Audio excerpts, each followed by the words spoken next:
इस कार्यक्रम के पुण्यार्चक हैं स्वर्गीय पंडित श्री रतनलाल जी बैनाड़ा की स्मृति में बैनाड़ा उद्योग लिमिटेड, आगरा।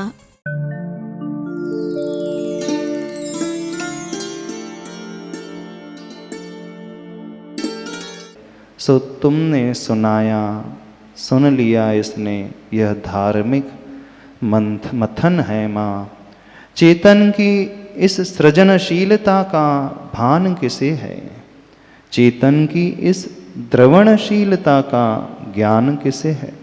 इसकी चर्चा भी कौन करता है रुचि से, कौन सुनता है मति से, और इसकी अर्चा के लिए किसके पास समय है? आस्था से रीता जीवन यह चार्मिक वतन है माँ। समझ में आ रही है? बहुत मार्मिक कथन चल रहा है पूज्य आचार्य भगवान का, पेज नंबर 16 में।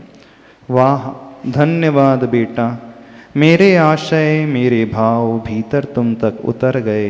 अब मुझे कोई चिंता नहीं, और कल के प्रभात से अपनी यात्रा का सूत्रपात करना है तुम्हें। प्रभात में कुंभकार आएगा पतित से पावन बनने, समर्पण भाव समेत उसके सुखद चरणों में प्रणिपात करना है तुम्हें। अपनी यात्रा का सूत्रपात करना है तुम्हें। उसी के तत्वावधान में तुम्हारा अग्रिम जीवन स्वर्णिम बन दमकेगा। परिश्रम नहीं करना है तुम्हें, परिश्रम वह करेगा। उसके उपाश्रम में उसकी सेवा शिल्प कला पर अविचल चितवन दृष्टिपात करना है तुम्हें। अपनी यात्रा का सूत्रपात करना है तुम्हें। अपने अपने कारणों से सुषुप्त शक्तियाँ। गुरुदेव, इसमें ये लाइन आई है कि उसी के तत्वावधान में तुम्हारा अग्रिम जीवन स्वर्णिम बन दमकेगा। परिश्रम नहीं करना है तुम्हें, परिश्रम समर्पण करके छोड़ देना है। बाकी तो गुरु महाराज व शिल्पी ही करेंगे। निखार हमारे भीतर अपने आप प्रकट करके रख ही देंगे। मतलब समर्पण के बाद फिर किसी छोड़ दो अपने आप को उनके चरणों में, वह सब कुछ हमें संभाल लेंगे, हमें बदल करके रख देंगे। अपने अपने कारणों से सुषुप्त शक्तियाँ, लहरों सी व्यक्तियाँ, दिन रात बस ज्ञात करना है तुम्हें। अपनी यात्रा का सूत्रपात करना है तुम्हें। चिंतन चर्चा से दिन का समय किसी भांति कट गया, परंतु रात्रि लंबी होती जा रही है। धरती को निद्रा ने घेर लिया और माटी को निद्रा छूती तक नहीं। करवटें बदल रही प्रभात की प्रतीक्षा में, तथापि माटी को रात्रि भी प्रभात सी लगती है। दुख की वेदना में जब न्यूनता आती है, दुख भी सुख सा लगता है। और यह भावना का फल है, उपयोग की बात। आखिर वह घड़ी आ ही गई जिस पर दृष्टि गड़ी थी अनिमेष अपलक, और माटी ने अवसर का स्वागत किया। तुरंत बोल पड़ी कि प्रभात कई देखे, किंतु आज जैसा प्रभात विगत में नहीं मिला। और प्रभात आज का काली रात्रि की पीठ पर हल्की लाल स्याही से कुछ लिखता है कि यह अंतिम रात है और यह अंतिम प्रभात। यह अंतिम रात है और यह आदिम प्रभात। यह अंतिम गात है और यह आदिम विराट। और हर्षातिरेक से उपहार के रूप में कोमल कोपलों की हल्की आभा घुली हरिताभ की साड़ी देता है रात को। इसे पहनकर जाती हुई वह प्रभात को सम्मानित करती है, मंद मुस्कान के साथ भ्रात को बहन सी। इधर सरिता में लहरों का बहाना है, चांदी की आभा को जीतती उपहास करती सी। अनगिन फूलों की अनगिन मालाएं तैरती तैरती तट तक आ समर्पित हो रही हैं। माटी के चरणों में सरिता से प्रेषित हैं वे। यह भी एक दुर्लभ दर्शनीय दृश्य है कि सरिता तट में फेन का बहाना है। दधी छलकाती है मंगल जनिका। हसमुख कलशी हाथ में लेकर खड़े हैं सरिता तट वह। और देखो ना, तृण बिंदुओं के मिस उल्लासवती सरिता सी धरती के कोमल केंद्र में करुणा की उमड़न है और उसके अंग अंग एक अपूर्व पुलकन ले डूब रहे हैं स्वाभाविक नर्तन में। आज के कणों ओस के कणों में उल्लास उमंग हास दमंग होश नजर आ रहा है। आज जोश के क्षणों में प्रकाश असंग विकास अभंग तोष नजर आ रहा है। आज रोष के मनों में उदास अनंग ले नाश का रंग बेहोश नजर आ रहा है। आज दोष के कणों में त्रास तड़पन तंग ह्रास का प्रसंग और गुणों का कोश नजर आ रहा है। यात्रा का सूत्रपात है ना आज पथ के अथ पर पहला पद पड़ता है इस पथिक का और पथ की इति पर स्पंदन सा कुछ घटता है हलचली मचती है वहाँ। पथिक की अहिंसक पगतली से संप्रेषण प्रवाहित होता है विद्युत सम युगपथ और वह स्वयं सफलता श्री पथ की इति पर उठ खड़ी है। सादर सविनय पथिक की प्रतीक्षा में जो निराशता का पान कर सोती हुई समय काट रही थी युगों युगों से। विचारों के ऐक्य से आचारों के साम्य से संप्रेषण में निखार आता है वरना विकार आता है। बिना विखराव उपयोग की धारा का दृढ़ तत्वों से संयत सरकनशीला सरिता सी लक्ष्य की ओर बढ़ना ही संप्रेषण का सही स्वरूप है। हाँ, इस विषय में विशेष बात यह है कि संप्रेष्य के प्रति कभी भूल कर भी अधिकार का भाव आना संप्रेषण का दुरुपयोग है, वह फलीभूत भी नहीं होता और सहकार का भाव आना सदुपयोग है, सार्थक है।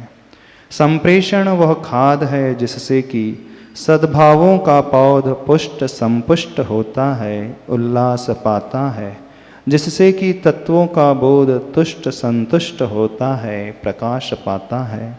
हाँ, इसे भी स्वीकारना होगा कि प्रारंभिक दशा में संप्रेषण का साधन कुछ भार सा लगता है, निस्सार सा लगता है और कुछ कुछ मन में तनाव का वेदन भी होता है, परंतु बाद की स्थिति इससे विपरीत है। कुशल लेखक को भी जो नई निब वाली लेखनी ले लिखता है, लेखन के आदि में खुरदरापन ही अनुभूत होता है, परंतु लिखते लिखते निब की घिसाई होती जाती, लेखन में पूर्व की अपेक्षा सफाई आती जाती, फिर तो लेखनी विचारों की अनुचरा होती, विचारों की सहचरा होती है, अंत अंत में तो जल में तैरती सी संवेदन करती है लेखनी। इसे यूं कहे हम, यह सहज रीता ही है, यह सहज रीत ही है। यह लो क्या मंगल घटना का संकेत, अचेत से सचेत हो, खेत से खेत, खेत से खेत, वेग समेत वेद समेत विस्फारित द्रग वाला एक मृग, छलांग भरता पथ को लांग जाता है, सुदूर जानतरधान खो जाता है, बाएं हिरण दाएं जाए, लंका जीत राम घर आए। इस सूक्ति की स्मृति ताजी हो आई और दूर सुदूर माटी ने देखा, घाटी में दिखे कौन वह, परिचित है या अपरिचित, अपनी ओर ही बढ़ते बढ़ते आ रहे वह। श्रमिक चरण और फूली नहीं समाती भोली माटी यह, घाटी की ओर ही अपलक ताक रही है। भोर में ही उसका मानस विभोर हो आया और अब तो वह चरण निकट सन्निकट ही आ गए, फैलाव घट रहा है, धीरे धीरे दृश्य सिमट सिमट कर घना होता आ रहा है और आकाशीय विशाल दृश्य भी इसीलिए शून्य होता जा रहा है। समीपस्थ इष्ट पर दृष्टि टिकने से अन्य सब लुप्त ही होते हैं। लो धन्य पूरा का पूरा एक चेहरा जो भरा है अनन्य भावों से, अदम्य चावों से, सामने आ उभरा है, जिसका भाल वह बाल नहीं है, वृद्ध है, विशाल है, भाग्य का भंडार, सुनो जिसमें तनाव का भार विकार कभी भी आश्रय नहीं पाता। अविकल्पी है वह, दृढ़ संकल्पी मानव, अर्थहीन जलपन अत्यल्प भी जिसे रुचता नहीं कभी। वह एक कुशल शिल्पी है, उसका शिल्प कण कण के रूप में बिखर माटी को नाना रूप प्रदान करता है। सरकार उससे कर नहीं मांगती, क्योंकि इस शिल्प के कारण चोरी के दोष से वह सदा मुक्त रहता है। अर्थ का अपव्यय करना तो बहुत दूर, अर्थ का व्यय भी वह यह शिल्प करता नहीं। बिना अर्थ शिल्पी को यह अर्थवान बना देता है। युग के आदि से आज तक इसने अपनी संस्कृति को विकृत नहीं बनाया। बिना दाग है यह शिल्प और यह कुशल शिल्पी है। युग के आदि में इसका नामकरण हुआ है कुंभकार। कु यानी धरती और भ यानी भाग्य होता है। यहाँ पर जो भाग्यवान भाग्य विधाता हो कुंभकार कहलाता है। यथार्थ में प्रति पदार्थ व स्वयंकार होकर भी यह उपचार हुआ है। शिल्पी का नाम कुंभकार हुआ है। आगे 28 पृष्ठ में, हाँ, अब शिल्पी ने कार्य की शुरुआत में ओंकार को नमन किया और उसने पहले से ही अहंकार का वमन किया। कर्तृत्व बुद्धि से मुड़ गया है वह और कर्तव्य बुद्धि से जुड़ गया है वह। हाँ हाँ, यह मुड़न जुड़न की क्रिया हे यार कार्य की निष्पत्ति तक अनिवार्य होती है। अरे अरे, यह क्या, कौन सा कर्तव्य है, किससे निर्दिष्ट है, किस मंतव्य से किया जा रहा है। सामने ही सामने माटी के माथे पर मार पड़ रही है। क्रूर कठोर कुदाली से खोदी जा रही है माटी। माटी की मृदुता में खोई जा रही है कुदाली। क्या माटी की दया ने कुदाली की अदया बुलाई है? क्या अदया और दया के बीच घनिष्ठ मित्रता है? यदि नहीं है तो माटी के मुख से रुदन की आवाज क्यों नहीं आई और माटी के मुख पर क्रुधन की साज क्यों नहीं छाई? क्या यह राजसता का राज तो नहीं है? लगता है कि कुछ अपवाद छोड़कर बाहरी क्रिया से भीतरी जिया से सही सही मुलाकात की नहीं जा सकती और गलत निर्णय ले जिया नहीं जा सकता। यूं ही यह जीवन शंका प्रतिशंका करता बलानुसार उत्तर देता, अरुक अथक आगे आगे चलता ही जा रहा स्वयं की। इधर भोली माटी कुछ न बोली और बोरी में भरी जा रही है। बोरी के दोनों छोर बंद हैं, बीचों बीच मुख है और साभरणा लज्जा का अनुभव करती नव विवाहिता तनुदरा घूंघट में से झांकती सी बार बार बस बोरी में से झांक रही है। माटी भोली सतियों को भी यतियों को भी प्यारी है। यही प्राचीना परिपाटी, इसके सामने बंधन विरहित शीला नूतन नवीना इस युग की जीवन लीला कीमत कम पाती है। तभी तो संवेदनशील शिल्पी ने माटी को पूछा है कि तामसता से दूर सात्विक गालों पर तेरे घाव से लगते हैं, छेद से लगते हैं। संदेह सा हो रहा है, भेद जानना चाहता हूँ। यदि कोई बाधा न हो तो बताने की कृपा करोगे? कुछ क्षणों के लिए माटी के सामने अतीत लौट आता है और उत्तर के रूप में और कुछ नहीं, केवल दीर्घ श्वास। उस दीर्घ श्वास ने ही शिल्पी के संदेह को विदेह बना दिया और विश्वास को श्वास लेने हेतु एक देह मिली। फिर भी सही सही अवधान नहीं हुआ, सही समाधान नहीं हुआ। जिज्ञासा जीवित रही शिल्पी की, इसको देखकर ही माटी अव्यक्त भावों को व्यक्त करती, शब्दों का आलम्बन ले। अमीरों की नहीं गरीबों की बात है, कोठी की नहीं कुटिया की बात है। वर्षा काल में थोड़ी सी वर्षा में टप टप करती है, और उस टपकाव से धरती में छेद पड़ते हैं। फिर तो इसे जीवन भर रोना ही रोना हुआ है। दीनहीन आँखों से धारा प्रवाह अश्रु धारा वह इन गालों पर पड़ी है। ऐसी दशा में गालों का सछिद्र होना स्वाभाविक ही है, और प्यार और पीड़ा के घावों में अंतर भी तो होता है। रति और विरति के भाव एक से होते हैं क्या?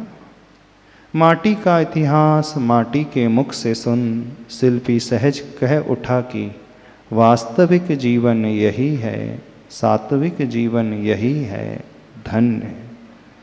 और यह भी एक अकाट्य नियम है कि अति के बिना इति से साक्षात्कार संभव नहीं, और इति के बिना अथ का दर्शन असंभव। अर्थ यह हुआ कि पीड़ा की अति ही पीड़ा की इति है, और पीड़ा की इति ही सुख का अथ है। माटी को सांत्वना देता सा अभय की मुद्रा में से कुछ एक पल बीत गए शिल्पी के, और अपना साथी सहयोगी आहूत हुआ अवैतनिक गदहा। तनिक सा वह भी तन का वेतन लेता है। सब बंधनों से मुक्त घाटी में विचर रहा था जो। कोई भी बंधन जिसे रुचते नहीं, मात्र बंधा हुआ है वह स्वामी की आज्ञा से। अपनी माटी को अपदा माटी को स्वामी के उपाश्रम तक ले जा रहा है अपनी पुष्ट पीठ पर। आगे उसी 34 पेज में बीच पथ में दृष्टि पड़ती है माटी की गधे की पीठ पर। खुरदरी बोरी की रगड़ से पीठ छिल रही है उसकी, और माटी के भीतर जा और भीतर उतरती सी पीर मिल रही है। माटी की पतली सत्ता अनुक्षण अनुकंपा से सभीत हो हिल रही है। बाहर भीतर मीत बनकर प्रीत खिल रही है। केवल क्षेत्री ही नहीं, भावों की निकटता भी अत्यंत अनिवार्य है इस प्रतीति के लिए। यहाँ पर अचेत नहीं, चेतना की सचेत रीत मिल रही है। भावों की निकटता तन की दूरी को पूरी मिटाती सी, और बोरी में से माटी क्षण क्षण छन छन कर छिलन के छेदों में जा मृदुतम मरहम बनी जा रही है। करुणा रस में और सनी जा रही है। इतना ही नहीं, उस स्थान में बोरी की रूखी स्पर्शा भी घनी मृदुता में डूबी जा रही है। पर इस पर भी माटी के मुख पर उदासी की सत्ता परी है, परत्र प्रवास करने को मना कर रही है। माटी की इस स्थिति में कारण यह है कि इस छिलन में, इस जलन में निमित्त कारण मैं ही हूँ। यूँ जानकर पश्चाताप की आग में झुलसती सी माटी, और उसे देखकर वहीं पली पड़ी पड़ी भीतरी अनुकंपा को चैन कहाँ। सहा नहीं गया उससे, रहा नहीं गया उससे, और वह रोती बिलख थी। द्रग बिंदुओं के मिस स्वेद कणों के बहाने बाहर आ पूरी बोरी को भिगोती सी अनुकंपा। इस विषय में किसी भांति हो नहीं सकता संशय कि विषयी सदा विषय कषायों को ही बनाता अपना विषय, और हृदयवती आँखों में दिवस हो या तमस चेतना का जीवन ही झलक आता है। भले ही वह जीवन दया रहित हो या दया सहित, और दया का होना ही जीव विज्ञान का सम्यक परिचय है। परंतु पर दया करना बहिर्दृष्टि सा, मोह मूढ़ता सा, स्वपरिचय से वंचित सा, अध्यात्म से दूर प्रायः लगता है ऐसी एकांत धारणा से अध्यात्म की विराधना होती है, क्योंकि सुनो, स्व के साथ पर का और पर के साथ स्व का ज्ञान होता ही है। गौण मुख्यता भले ही हो, चंद्रमंडल को देखते हैं नवमंडल भी दिखता है, पर की दया करने से स्व की याद आती है और स्व की याद ही स्वदया है। विलोम रूप से भी यही अर्थ निकलता है, याद दया। साथ ही साथ यह भी ज्ञात रहे कि वासना का विलास मोह है, दया का विकास मोक्ष है। एक जीवन को बुरी तरह जलाती है, भयंकर है, अंगार है। एक जीवन को पूरी तरह जिलाती है, शुभंकर है, श्रृंगार है। हाँ हाँ, अधूरी दया करुणा मोह का अंश नहीं है, अपितु आंशिक मोह का ध्वंस है। वासना की जीवन परिधि अचेतन है, तन है। दया करुणा निरवधि है, करुणा का केंद्र वह। संवेदन धर्मा चेतन है, पीयूष का केतन है वह। करुणा की कर्णिका से अविरल झरती है, समता की सौरभ सुगंध। ऐसी स्थिति में कौन कहता है वह कि करुणा का वासना से संबंध है? वह अंध ही होगा, विषयों का दास, इंद्रियों का चाकर और मन का गुलाम मदांध होगा कहीं। माना प्रति पदार्थ अपने प्रति कारक ही होता है, परंतु पर के प्रति उपकारक भी हो सकता है, और अपने प्रति करण ही होता है, परंतु पर के प्रति उपकरण भी हो सकता है। तभी तो अंधा नहीं है वह गधा, मदांध भी नहीं, उसका भीतरी भाग भीगा हुआ है समूचा। बाहर आता है सहज भावना भाता हुआ, भगवान से प्रार्थना करता है कि मेरा नाम सार्थक हो प्रभो। यानी गद का अर्थ है रोग, हा का अर्थ हारक। मैं सबके रोगों का हंता बनूं, बस और कुछ वांछा नहीं। गद हा, गद हा। और यह क्या? अनहोनी सी कुछ अनुभूत होती माटी को, विस्मय का पार नहीं रहा। अतिशय का सार यही रहा कि भावना के फूल खिल गए, खिले फूल सब फल गए। माटी के गाल घावहीन हो, छेद शून्य हो, धुल गए। आज सार्थक बना नाम, गद हाँ, गद हाँ, धन्य। दोनों की अनुकंपा सहजा है, सहजा बहने सी लगती हैं ये, अनुजा अग्रजा सी नहीं। परस्परोपग्रहो जीवानाम, यह सूत्र सूक्ति चरितार्थ होती है इन दोनों में। सब कुछ जीवंत है यहाँ, जीवन चिरंजीवन संजीवन। इस पर भी अपनी लघुता की अभिव्यक्ति करती हुई माटी की अनुकंपा की। सपदा हो या अपदा, चेतन को अपना वाहन बना। यात्रा करना अधूरी अनुकंपा की दशा है यह, जो रुचती नहीं इस जीवन को। और माटी श्वास का शमन कर अपने भार को लघु करती सी उपाश्रम की ओर निहारती है। प्रतीक्षा की मुद्रा में रजत पालकी में विराजती पर ऊबी सी, लज्जा संकोचवती सी राजा की रानी यात्रा के समय रणवास की ओर निहारती सी। यहाँ पर मिलता है पूरा ऊपर उठा हुआ सुकृत का सर, और माटी को प्राप्त हुआ है प्रथम अवसर। यह उपाश्रम का परिसर है। यहाँ पर कसकर परिश्रम किया जाता है, निशिवासर। यहाँ पर योगशाला है, प्रयोगशाला भी जोरदार, जहाँ पर शिल्पी से मिलता है शिक्षण प्रशिक्षण क्षण प्रतिक्षण, जिसका भीतरी जीवन पर पड़ता है सीधा असर। यहाँ पर जीवन का निर्वाह नहीं निर्माण होता है, इतिहास साक्षी है इस बात का।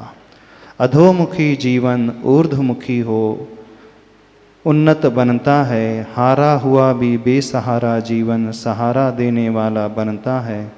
दर्शनार्थी वे आदर्श पा जाते हैं यहाँ पर।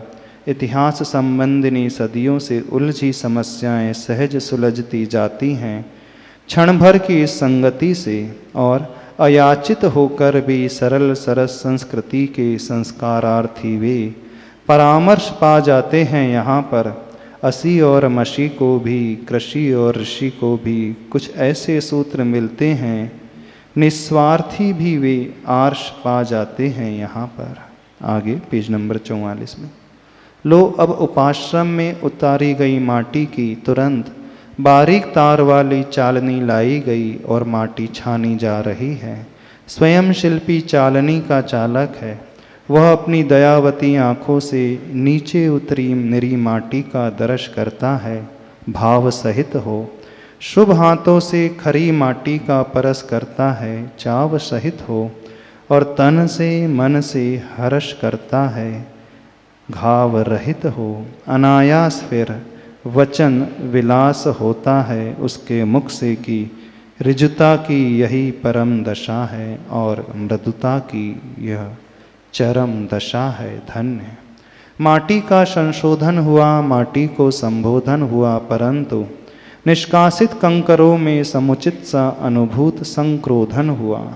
तथापि संयत भाषा में शिल्पी से निवेदन करते हैं वे कंकर की, हमारा वियोगीकरण माँ माटी से किस कारण हो रहा है? अकारण ही? क्या कोई कारण है? इस पर तुरंत मृदु शब्दों में शिल्पी कहता है कि मृदु माटी से, लघु जाति से मेरा यह शिल्प निखरता है, और खर काठी से, गुरु जाति से सो अविलंब बिखरता है। दूसरी बात यह है कि संकर दोष का वारण करना था मुझे, सो कंकर कोश का वारण किया। इस बात को सुनकर कंकर कुछ और गर्म हो जाते हैं।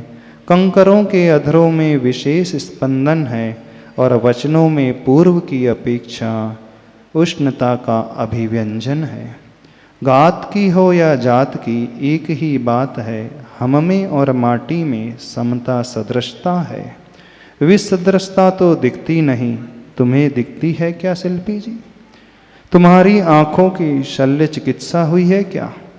और रही वर्ण की बात, वर्णों से वर्णन क्या करें, वह भी समान है हम दोनों में। जो सामने है कृष्ण जी का कृष्ण वर्ण है, कृष्ण चर्म नहीं, कृष्ण वर्ण नहीं। सुनते हो क्या नहीं? कर्ण तो ठीक है तुम्हारे, फिर वर्ण शंकर की चर्चा कौन करे? समवर्ण शंकर की अर्चा मौन करे हम, और कंकर मौन हो जाते हैं। इस पर भी शिल्पी का भाव ताव नहीं पकड़ता जरा सा भी। धरा सा ही सहज साम्य भाव प्रस्तुत होता है उससे कि इस प्रसंग में वर्ण का आशय न ही रंग से है न ही अंग से, वरण चाल चरण ढंग से है। यानी जिसे अपनाया है उसे, जिसने अपनाया है उसके अनुरूप अपने गुणधर्म रूप स्वरूप को परिवर्तित करना होगा, वरना वर्ण संकर दोष को वरना होगा। और यह अनिवार्य होगा। इस कथन से वर्ण लाभ का निषेध हुआ हो ऐसी बात नहीं है। नीर की जाति न्यारी है, क्षीर की जाति न्यारी, दोनों के परस रस रंग भी परस्पर निरे निरे हैं, और यह सर्वविदित है। फिर भी यथा विधि यथा निधि क्षीर में नीर मिलाते ही नीर क्षीर बन जाता है। और सुनो, केवल वर्ण रंग की अपेक्षा गाय का क्षीर भी धवल है, आँख का क्षीर भी धवल है। दोनों ऊपर से विमल हैं, परंतु परस्पर उन्हें मिलाते ही विकार उत्पन्न होता है। क्षीर फट जाता है, पीर बन जाता है। वह नीर का क्षीर बनना ही वर्ण लाभ है, वरदान है, और क्षीर का फट जाना ही वर्ण संकर है, अभिशाप है। इससे यही फलित हुआ अलम विस्तरेण। अरे कंकरो, माटी से मिलन तो हुआ पर माटी में मिले नहीं तुम। माटी से छुवन तो हुआ पर माटी में घुले नहीं तुम। इतना ही नहीं, चलती चक्की में डालकर तुम्हें पीसने पर भी अपने गुणधर्म भूलते नहीं तुम। भले ही चूर्ण बनते रेतिल माटी नहीं बनते तुम। जल के सिंचन से भीगते भी हों परंतु भूल कर भी फूलते नहीं तुम। माटी सम तुम में आती नमी ना, क्या यह तुम्हारी कमी ना, बता दो रे कमीना। तुम में कहाँ है वह जल धारण करने की क्षमता, जलाशय में रहकर भी युगों युगों तक नहीं बन सकते जलाशय तुम। मैं तुम्हें हृदय शून्य तो नहीं कहूँगा परंतु पाषाण हृदय अवश्य है तुम्हारा। दूसरों का दुख दर्द देख कर भी नहीं आ सकता कभी उसे पसीना, ऐसा तुम्हारा सीना।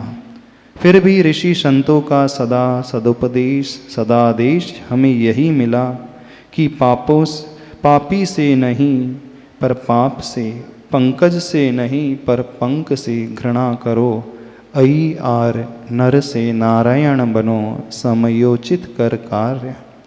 यूं शिल्पी से कड़वी घूंट सी पीकर दीनता भरी आँखों से कंकर निहारते हैं माटी की ओर अब, और माटी स्वाधीनता घुली आँखों से कंकरों की ओर मुड़ी देखती है। माटी की शालीनता कुछ देश ना देती सी की, महासत्ता माँ की गवेषणा, समीचीना ऐशना और संकीर्ण सत्ता की विरेचना अवश्य करना है तुम्हें। अर्थ यह हुआ लघुता का त्यजन ही गुरुता का यजन है, शुभ का सृजन है। अपार सागर का पार पा जाती है वह नाव, हो उसमें छेद का अभाव भर।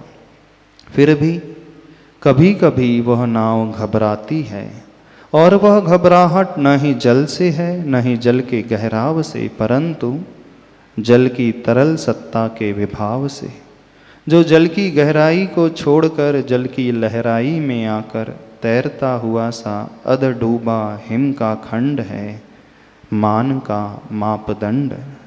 समझ में आ रही है कि नहीं? पेज नंबर 52 में पूरा पाठ कर रहे हैं आज। वह सरलता का अवरोधक है, गरलता का उद्बोधक है, इतना ही नहीं तरलता का अतिशोषक है और सघनता का परिपोषक। नहीं तैरना जानता है और न ही तैरना चाहता है। खेद की बात है कि तरण और तारक को डुबोना चाहता है वह। जल पर रहता है पर जल में मिलकर नहीं, जग को जल के तल तक भेज कर उस पर ऊपर रहना चाहता है, जल में मिलकर नहीं। हे मानी प्राणी पानी को तो देख, और अब तो पानी पानी हो जा। हे प्रमाण प्रभो मान का अवमान कब हो, और माटी की देशना की धारा भी टूटी नहीं, फिर भी अभिधा से हटकर व्यंजना की ओर गति है उसकी की। बीज का वपन किया है, जल का वर्षण हुआ है, बीज अंकुरित हुए हैं और कुछ ही दिनों में फसल खड़ी हो लहलहाती बाल वाली अबलासी पर। हिम ही नहीं हिमानी लहर भी कुछ ही पलों में उस पकी फसल को जलाती है ज्वलन सी।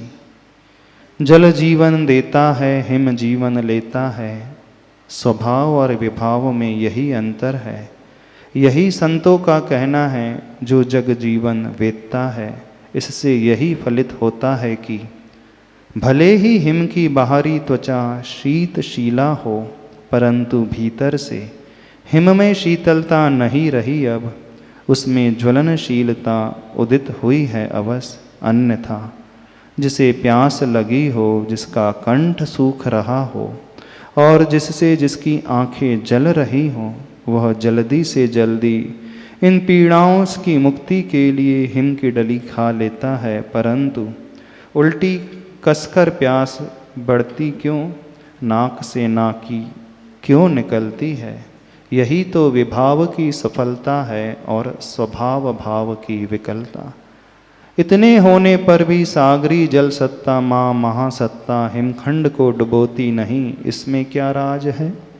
ऐसा लगता है कि माँ की ममता है वह, संतान के प्रति, वंश अंश के प्रति ऐसा कदम नहीं उठा सकती।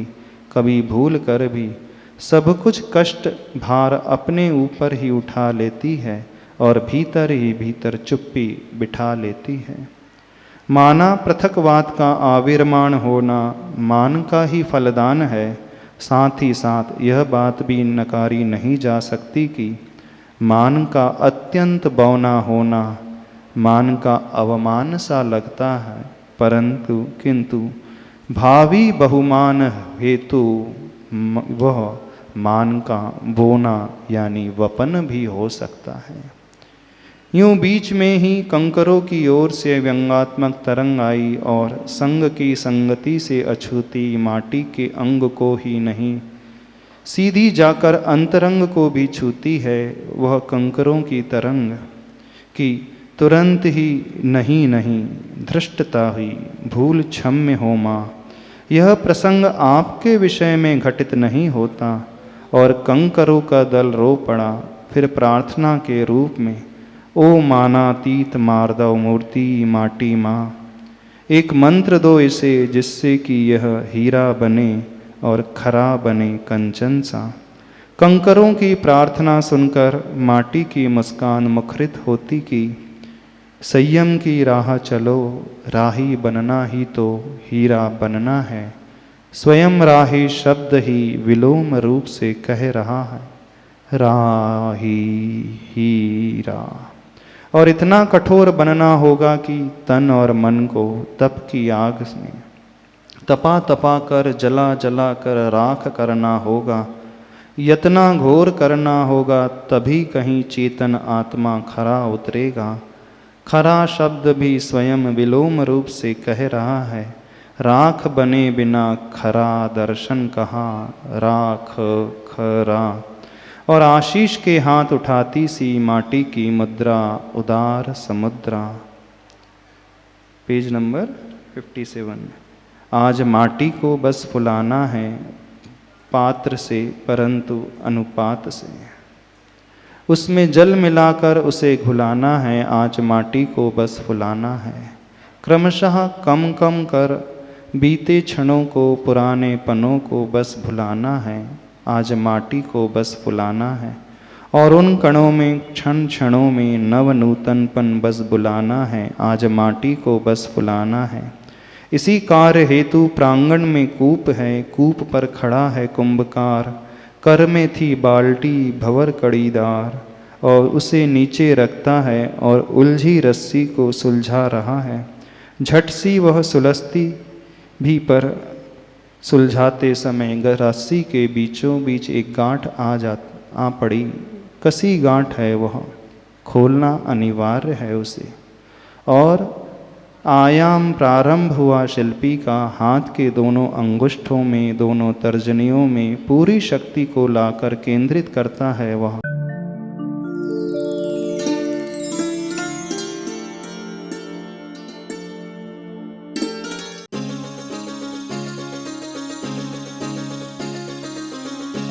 इस कार्यक्रम के पुण्यार्चक थे स्वर्गीय पंडित श्री रतनलाल जी बेनाड़ा की स्मृति में बेनाड़ा उद्योग लिमिटेड, आगरा।